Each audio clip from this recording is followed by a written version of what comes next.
This puts some of these Western banks on notice. And I'll tell you, to be naked short to that degree is enough to bring down a bank. And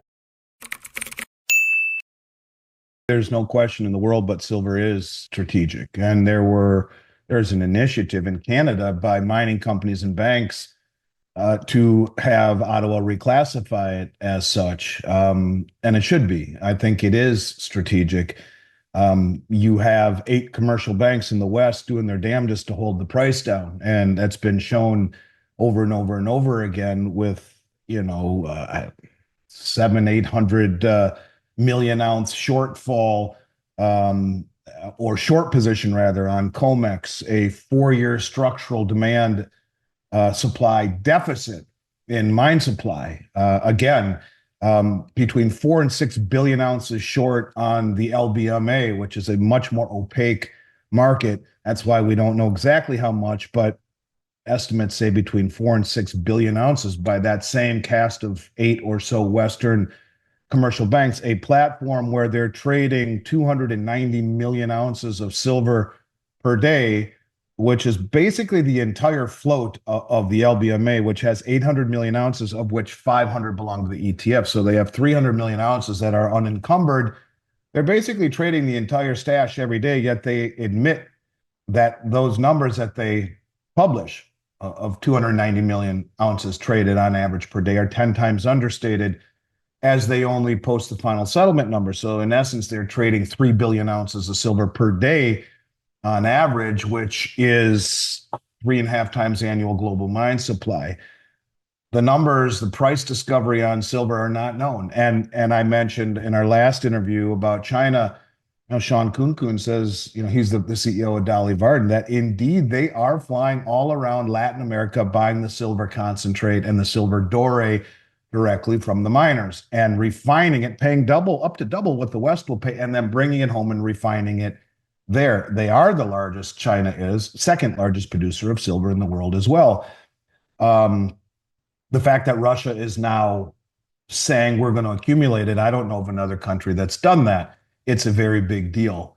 You look at India, and just in the last few months, they imported another 150 or 60 million ounces of silver. They've bought close to 900 million over the last 4 years. They're little by little by little draining the world's exchanges. And you look at this coordinated effort between India, who's been on a nonstop accumulation tear, China, who is the second largest producer and now is flying all around the world buying doré and concentrate, and Russia, who is now adding it to their national stockpile along with palladium and platinum. And they're the major production center for palladium and platinum there in South Africa. It's a big deal. And I think being naked short in this market as a commercial bank is an existential threat. And I think that's one of the things that these countries know. The BRICS talk about building a grain exchange. And in the discussions, the gentleman who was tasked at developing it publicly says, we produce and consume more grain than they do in the West, yet we have no ability to control the price. It's controlled on COMEX, but with the development and rollout of the BRICS grain exchange, that will change. Well, they're building the BRICS gold exchange as well. And with the development, of course, and the actual accentuation of the Shanghai Metals Exchange, which over the last half a year, when you add the cumulative volume of the Shanghai Metals and Futures Exchange together, it's surpassed COMEX. It's the number 2 most heavily traded platform in the world.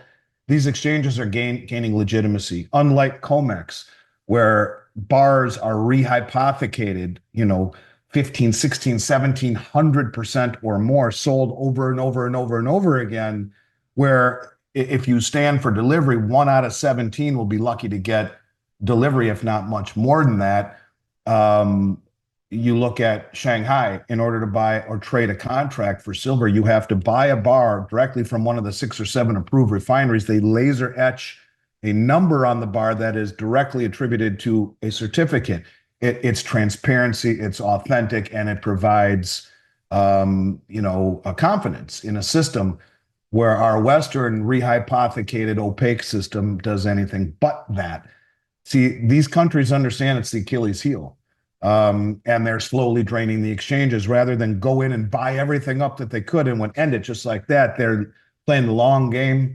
And now that you see Russia jumping into the mix and saying, no, we're going to start to accumulate it for our state, this puts some of these Western banks on notice. And I'll tell you, to be naked short to that degree is enough to bring down a bank. And I talk about, Chris Marcus's interview with Bart Chilton, where I think everyone should watch that. Chris Marcus, Arcadia Economics, where, Bart Chilton, the head of the CFTC, admits that when Bear Stearns failed, part of the reason they failed is because of their massive short position in silver, which went from $21 an ounce to $9 an ounce, and they failed. Now, I don't know if that was the primary driver, but Chilton says, look, they called Jamie Dimon into the office and told him he needs to take, this position over. And Jamie said, well, we'll be in violation of position limits. And they said, Bart Chilton said that Hank Paulson and Ben Bernanke said to Jamie, that's okay, get your house in order. Here's a period of time to do so, and all will be good. Fine, he says. Well, at the end of the time period, Bart Chilton went into his supervisor's office, which would be Hank Paulson or Ben Bernanke, and said, look, they're in violation of our agreement. They didn't pare down their position. In fact, they've increased it. They need to be prosecuted. And the answer was, back down, Bart. It's a political decision. Now, he died a week or two later. Was it a man clearing his conscience who knew he was close to death, or was it something more nefarious, or was it just a coincidence? I'm not going to say, but what I am saying is that this was enough to bring down, or partially bring down, a bank like Bear Stearns for being on the wrong side of that trade. And Bart Chilton, the former head of the CFTC, all but admitted that. What does it mean when you have these Western banks massively short trying to hold down silver with a 4-year long now structural supply demand imbalance? And then all of that omitting, as we've talked about before, the military's role in all of this. There is no mention of military in the supply demand fundamentals. And yet there's copious amounts of silver in all of these high-tech weapons, as we've talked about before. So yeah, I think it's a massive deal. And in fact, I think it's strategically being done. And I think it should be something that puts these Western banks on notice that this is not a smart thing when you have sovereign nations and sovereign wealth funds that work on behalf of these countries that are using the suppression, jiu-jitsu, if you will, using the leverage of your opponent against them. That's exactly what they're doing. And that's why they're not bitching yet, because they're in the siphoning phase. We'll siphon as much as we can at these stupid prices, because it is a strategic metal and it is not industrial. It is strategic. And if you realize that, yes, it's needed in green and digital and electronics and all that stuff, but it's also needed in a military capacity. But to me, that's why India, China, and Russia, are hell-bent on accumulating it, because it's far more than just industrial. Well, and that's probably why they're all in a rush to accumulate it. Because, it's silver's called inelastic because you don't need so much of it in all of these components. You go to silverwars.org and you'll see just how much silver is needed in all of these high-tech weapons. 500 ounces in the cone of a Tomahawk cruise missile. The present consumption of silver for war purposes is at the rate of 100 million ounces a year. This is 1942. You can Google S.2768. This is a subcommittee hearing. And it says it's only a matter of months before we'll need 200 million ounces per year. And you go here to the supply demand numbers from the Silver Institute, and you don't see anything in the way of military at all. Electronics, photovoltaic, that's solar panels, brazing, photography, jewelry. Where is it? And as a result, this is why these are all of the commodities traded on the COMEX. The red represents the biggest 4 commercial banks, and the green is 8 commercial banks. It's the 4 plus another 4. It's the largest concentrated short position here in silver of any commodity traded on COMEX. Why the hell would they be doing this? It's as dumb as a mud wall. Look at crude oil. We're way down here. Remember when they made it negative 40 a barrel? They have the ability through these levered contracts to do just that. And then you look at this, and this is what I was talking about, the LBMA.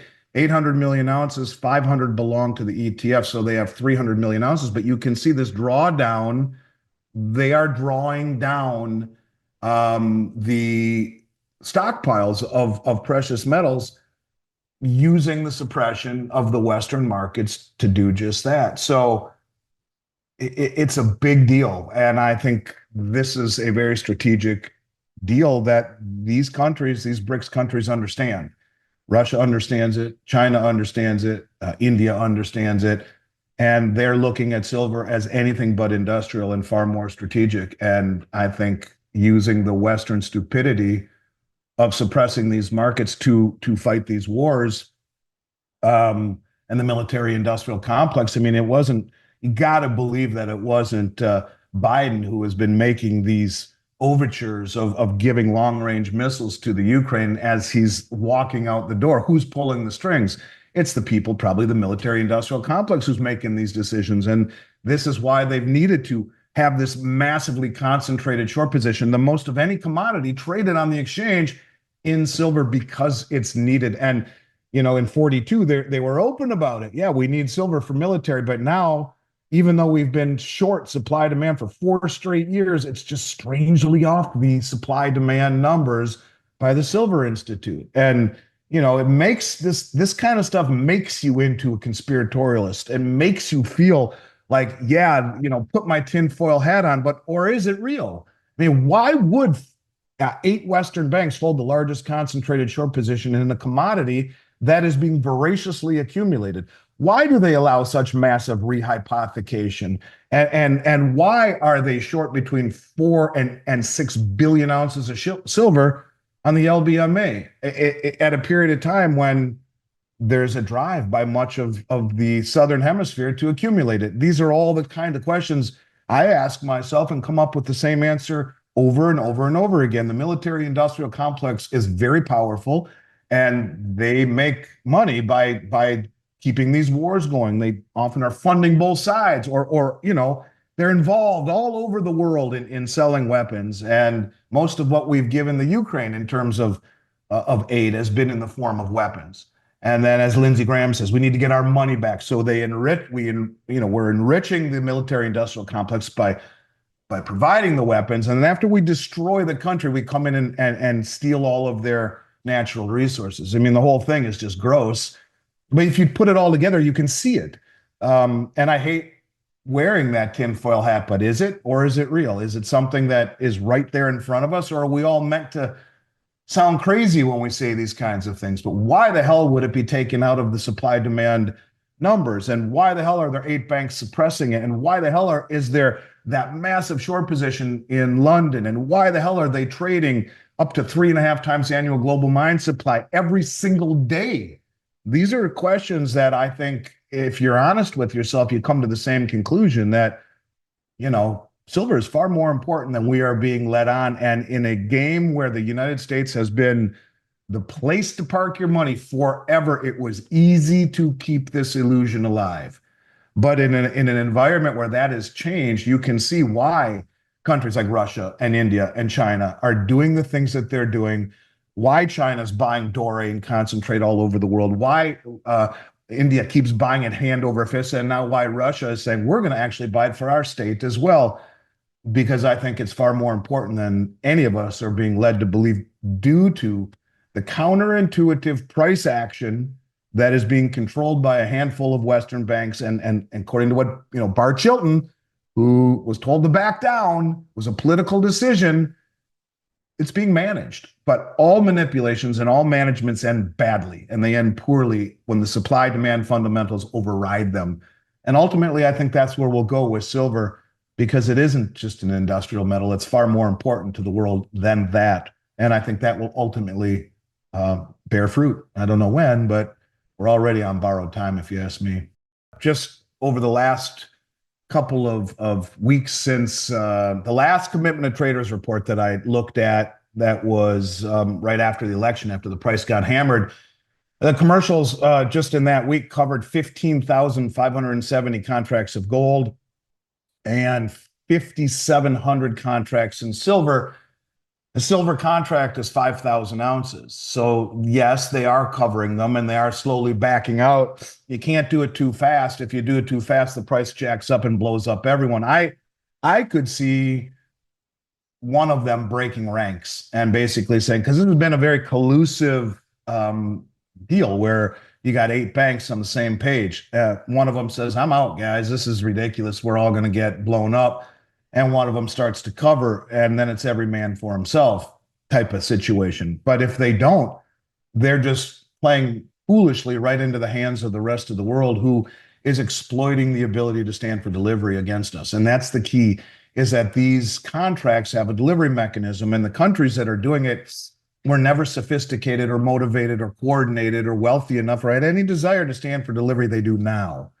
And I think slowly that's what they are doing, not fast enough to alert the world, but slow enough to beat us at our own game. So, yeah, I ultimately do think it's an existential threat to some of these banks, like Bank of America, who Ted Butler said had 1 billion ounces short in silver. And maybe Warren Buffett's selling some of his stock because he knows that this is the case, maybe not.